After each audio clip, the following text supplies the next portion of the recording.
دوستو، کربلا میں حضرت امام حسین کی شہادت کے بعد ان کے سر مبارک کے ساتھ کیا ہوا تھا؟ آخر کیا ہوا کہ جب ان کے سر کو یزید کے محل میں لے جایا گیا تھا، یزید نے ان کے سر کے ساتھ کیا کیا تھا اور حضرت امام حسین یا ان کے تمام ساتھیوں کے سروں کو کہاں کہاں پر لٹکایا گیا تھا،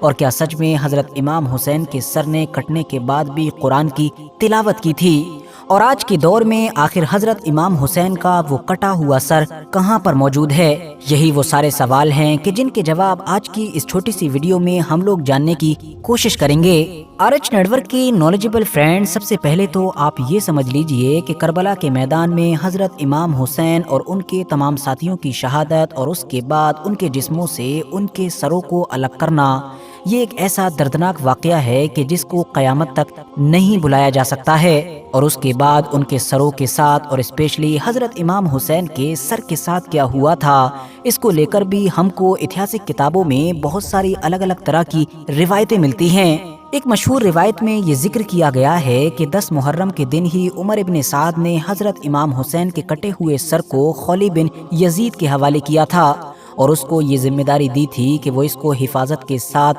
کوفہ کے گورنر ابن زیاد تک پہنچائے، تاکہ پھر بعد میں ابن زیاد بھی اس سر کو آگے یزید تک پہنچا سکے۔ خولی بن یزید کا گھر کوفہ سے کچھ دوری پر موجود تھا اور اب رات بھی ہو چکی تھی، تو وہ اس سر مبارک کو اس ارادے کے ساتھ اپنے گھر پر ہی لے کر آ گیا کہ اس کو اگلے دن صبح میں ابن زیاد تک پہنچا دوں گا۔ یہ 11ویں کی رات تھی۔ وہ جب گھر پر آیا تو اس نے اپنی 2 بیویوں میں سے ایک بیوی کو اس سر کو تنور کے اندر چھپانے کی ذمہ داری دی۔ اس بیوی کے بارے میں اتہاسکاروں نے لکھا ہے کہ یہ انصاریہ تھی، مطلب اس کا تعلق مدینے سے تھا، اسی لیے اس کو اہل بیت سے محبت بھی کافی تھی۔ اس بیوی نے رات کے آخری حصے میں اس تنور کے اوپر ایک نور یعنی کہ روشنی دیکھی کہ جو اس تنور سے نکل کر ڈائریکٹ آسمان کی طرف جا رہی تھی۔ یہ دیکھ کر وہ بیوی بہت زیادہ حیران و پریشان ہوئی اور فوراً روتی ہوئی خولی کے پاس آئی اور اس نے کہا کہ تجھ پر خدا کی لعنت ہو کہ تو نے نواسۂ رسول حضرت امام حسین کو شہید کر دیا ہے اور ان کے سر کو بھی تنور کے اندر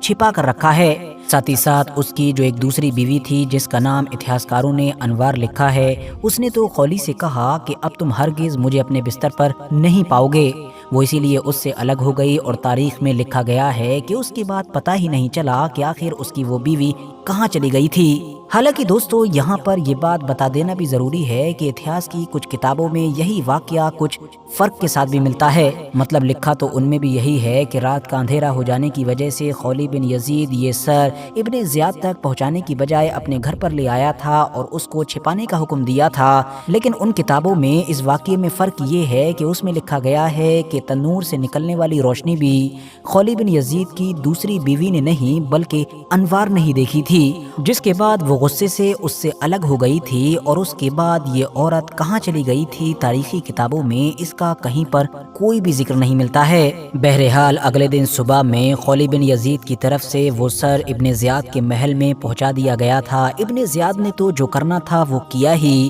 مگر جیسا کہ پھر ہم جانتے ہیں کہ اس کے بعد وہی ہوا کہ حضرت امام حسین کے سر کو ملک شام یعنی کہ یزید کی طرف بھجوا دیا گیا۔ صرف سر حسین کو ہی نہیں بلکہ کربلا سے قیدی بنائے گئے اہل بیت کے باقی تمام لوگوں کو بھی ایک قیدی کی طرح زنجیریں ڈال کر سیریا کی طرف روانہ کیا گیا۔ ظاہر ہے ان قیدیوں میں زیادہ تر اہل بیت کی پاک عورتیں ہی موجود تھیں۔ یزید اور اس کی فوج نے نبی علیہ السلام کی اولادوں کو صرف اسی طریقے سے ہی بے عزت کرنے کی کوشش نہیں کی تھی، بلکہ بہت سارے ہسٹوریکل ایویڈنسز سے پتہ چلتا ہے کہ اس نے تو بہت سارے شہدائے کربلا کے پاک سروں کی بے حرمتی کی تھی اور اسپیشلی حضرت امام حسین کے سر کی بھی کی تھی۔ حضرت امام حسین کے سر کے بارے میں تو بہت سارے اتہاسکاروں نے یہ لکھا ہے کہ یزید نے شراب کی حالت میں مدہوش ہو کر حضرت امام حسین کے سر پر اور اسپیشلی ان کے ہونٹوں اور ان کے دانتوں پر چھڑی ماری تھی۔ دوستو، نیزے پر حضرت امام حسین کے سر مبارک کے قرآن کی تلاوت کرنے کا واقعہ بھی عام لوگوں میں